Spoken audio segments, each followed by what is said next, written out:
Today I'm using my 9mm Luger 124 grain FMJ. We're gonna get them into this loader and then into this magazine. First thing we're gonna do, push that in there, open this up.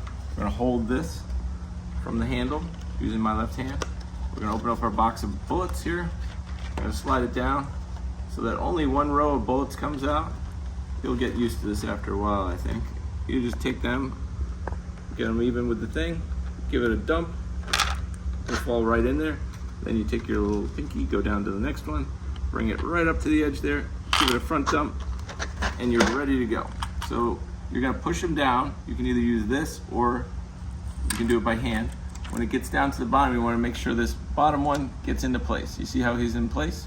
Then you're gonna pull down the sheath here and then cover it up. They tell you to use two hands, so what I'm going to do is I'm going to put both of my hands on this thing. It says using two hands, push real fast. So 1, 2, 3, and there they go. Let's look in there and see if they're all gone. Miraculously, they have gone into my magazine, and I have 10 bullets ready to shoot. This is the point where I'd say most people could have a problem because they don't understand that it's a quick pressure. It's not like a slow, let me lean on it, like you could push it like that, but it's not the right way to do it. It's a 1, 2, 3, all in, like that.